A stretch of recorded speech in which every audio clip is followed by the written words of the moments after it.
I make it clear to people if you're looking for an F buddy, or if you're allowed to say it on the air, there are plenty of males or females that are certainly willing to oblige. I'm not looking for that for starters. I like to play with a variety of partners, and I find it keeps it a lot cleaner this way. And like I said before, your mind is your largest erogenous zone, and there's so many fetishes and fantasies that one can act out that it's never a dull moment. Let's turn the conversation now to your website, www.attitudes.ca. Can you tell me a little bit about how that came about and why you decided to create this website? About 4 years ago, I was approached by a friend in the BDSM community who was trying to organize something to start up a club, or she didn't really know what, but she asked me to call as many as my friends, and we basically got about 50 people to come to a general meeting one day, and we talked for, God, it must have been 3 or 4 hours, just asking every person in the room what they wanted, what BDSM means to them, how we can promote it to the public as something other than straight vanilla sex. And we pretty much saw that this meeting would have gone on forever before we got to an end, because 50 people have 50 different opinions. So basically, we did a closed ballot, and we voted 5 people into the board of directors, I guess it was, and I was one of the people, and so 5 of us met every week for a few hours and pretty much came up with some ideas for what we thought would be something that we could promote in a good way, and we came up with the name Attitudes, which is just a great name, I feel anyway. It just portrays so many different things.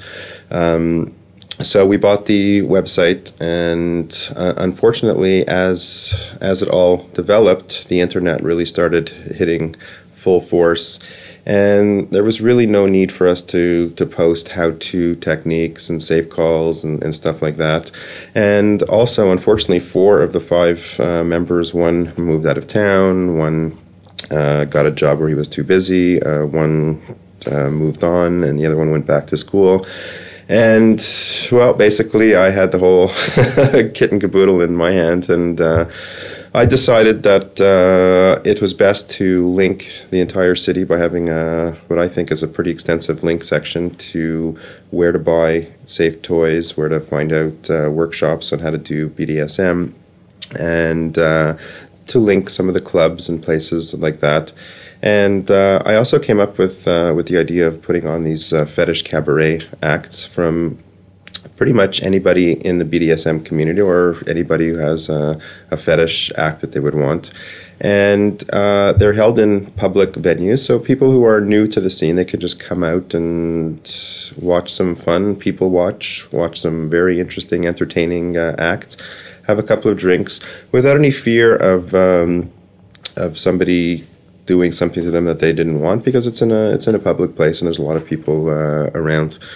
I also like to donate money to charity, part of the proceeds, and I also pay my acts, and I find by doing that it just keeps it a lot of fun, and it seems to work. I get a very good turnout to these, and I know the acts have a great time, and I get good feedback from the audience, usually over the next couple of days, from people who enjoyed some of the acts and stuff like that.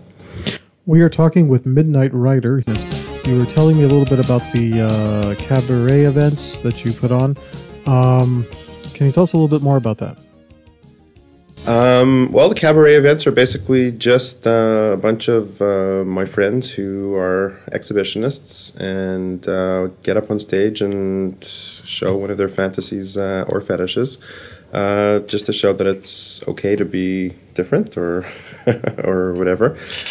Also, always looking for new acts as long as they're fetish related. So if anybody out there has likes to get up on stage, feel free to contact me. And what charities do you normally give money to? I rotate between two charities. Number one is AIDS Community Care in Montreal, and the other one is for cancer research, specifically large cell diffuse non-Hodgkin's lymphoma, as my partner, my fallen angel, died of cancer about 3 years ago, and I'd like to donate some of the proceeds to that as well. We want to thank you very much for sharing that personal information. And let's talk a little bit more now about you specifically. I want to know, what is it about this lifestyle that really gives you that warm and fuzzy feeling that we were talking about? Well, there's certainly a couple of things. Number one, as I mentioned before, there's a lot of trust involved. And when somebody offers me the gift of their submission or their trust, I certainly get a high off that as well. It's kind of like you're taking care of somebody. You have a serious responsibility when they are tied up to make sure that they go home safe and sound. I also do enjoy playing with newbies, and I guess because of the spanking scene that I described earlier, I do have a bottom fetish, and I do like to do a lot of spankings. I also like to be able to take control of somebody's body for the scene or the session.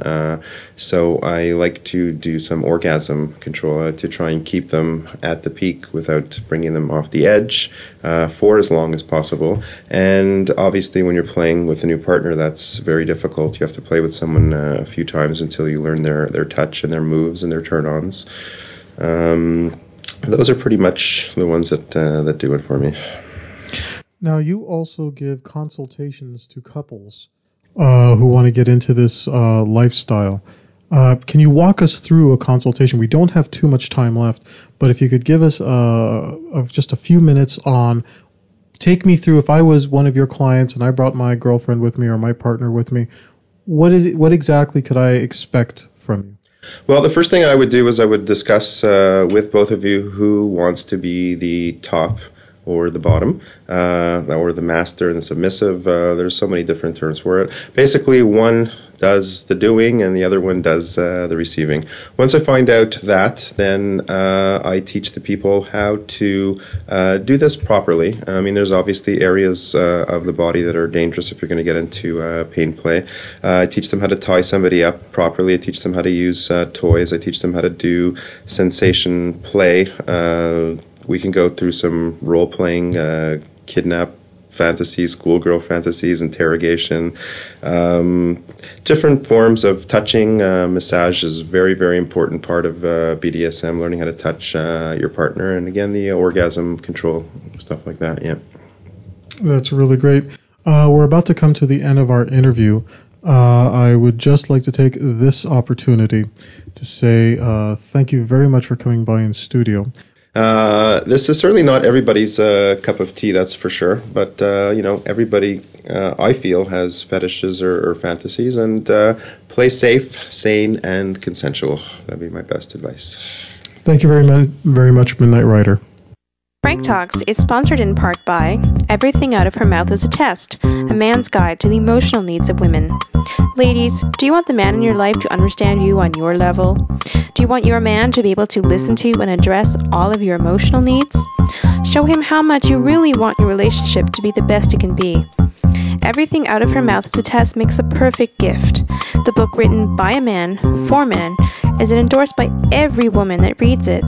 This book is a guide for men to understand exactly what a woman means when she speaks.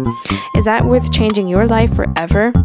Buy this book at franktalks.com now.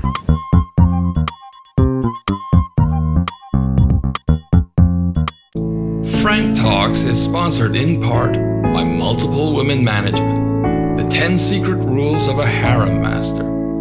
What are the written rules of multiple women management? How are the emotional needs of women addressed in a lifestyle that supports dating multiple women at the same time? Can love actually exist when dating many women at once? How does a man handle it when his lovers meet each other? What are the real risks of dating multiple women at the same time? Why does a man that wants multiple long-term partners need to be wary of the law?